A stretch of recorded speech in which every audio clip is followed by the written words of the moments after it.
Welcome back to China Tech Weekly. Looking at the data flowing in over the past 7 days, the narrative unfolding across the Chinese tech sector is, well, it's nothing short of a massive paradigm shift. For years, we all knew the playbook, right?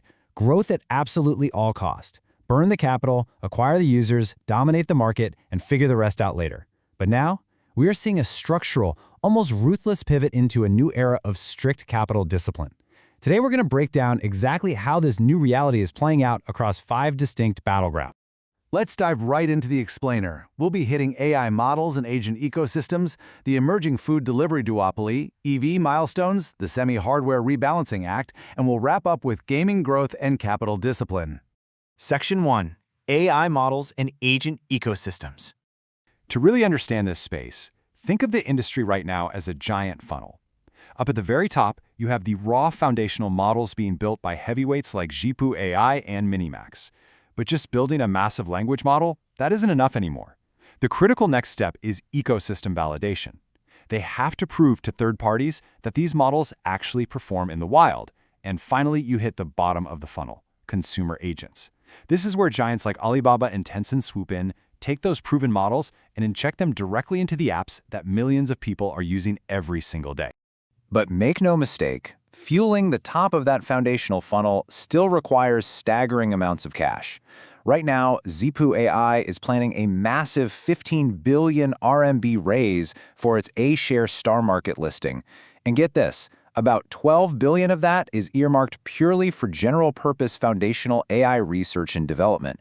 It just really highlights the sheer scale of capital that is still flowing into creating these digital brains. What's really fascinating here, though, is the cross-industry collaboration happening as these models finally go to market. Minimax's M3 model is seeing massive validation right now, hitting over 500 billion daily tokens on OpenRouter shortly after launch. Meanwhile, Alibaba opened up its Qwen AI to act as a third-party agent for massive consumer brands, literally automating chat orders for KFC and Luckin Coffee. Tencent is right there too, aggressively testing a new WeChat AI agent to serve its 1.4 billion users. And perhaps the wildest crossover? Battery giant KTL is reportedly in talks to invest in AI startup DeepSeek. The lines between hardware, software, and consumer retail are completely blurring. Moving on to Section 2, food delivery duopoly emerges. Wrap your head around this number, $22.1 billion. That's roughly 150 billion RMB. That is the staggering amount of money burned in subsidies over just a single year, between Q2 of 2023 and Q1 of 2024. By just 3 companies fighting tooth and nail for market share. And what was the result of that multi-billion-dollar war? A very clear duopoly. Meituan successfully defended its crown, maintaining a 50 to 55% market share with 65 million daily orders. Alibaba's Taobao Flash essentially bought its way to near parity, securing a 45% share with 50 million orders. And JD.com? Well, they were left to carve out a minor foothold with 9 million daily orders. So, what does this all mean? The war absolutely stabilized the market shares, but at a massive cost. Before the subsidy war, Meituan expected its long-term profit per order to reach 2 RMB. Now, that official long-term guidance has been slashed in half, down to just 1 RMB per order. Sure, they protected their territory, but this battle permanently compressed their long-term profitability by an estimated 30 to 40 billion RMB annually. That right there is the ultimate cost of a subsidy war. Section 3, EV milestones and margin pressures.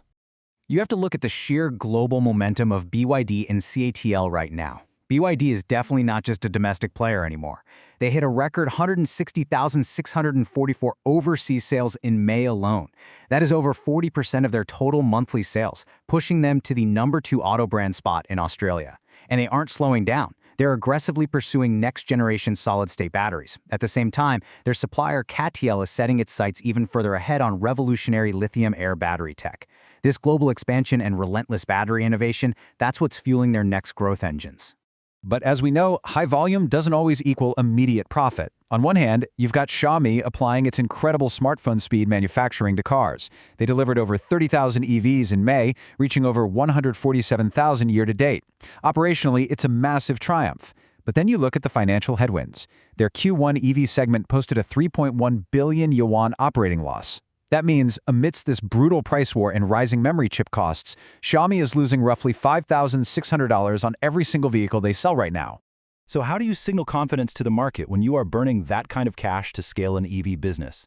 You do exactly this. Xiaomi announced a staggering 20 billion Hong Kong dollar share buyback. It's the largest in their history. It's a strategic move to stabilize their capital structure and basically reassure investors that, hey, despite the EV cash burn, the broader corporate entity remains fundamentally rock solid. Section 4. Semi-Hardware Rebalancing Act. If you were watching the markets on June 5th, you saw an absolute sea of red across China's premium hardware stocks. Montage Technology dropped over 9%, Zhongji InnoLight nearly 8%, with Hygon, AMEC, and Aoptalink all suffering significant single-day declines. So what triggered this? Basically, a weaker-than-expected global AI demand outlook from major U.S. players like Broadcom sparked sharp, immediate profit-taking across these high-flying Chinese hardware stocks. But let's take a breath and put this volatility into context. As this analyst from China Galaxy Securities pointed out, the current trading congestion reflects a heavy concentration of market sentiment in these specific sectors. Basically, the trade just got way too crowded. This recent pullback is widely viewed as a temporary consolidation phase. It's necessary breathing room for the market, rather than any fundamental reversal of the long-term trend for tech and high-end manufacturing.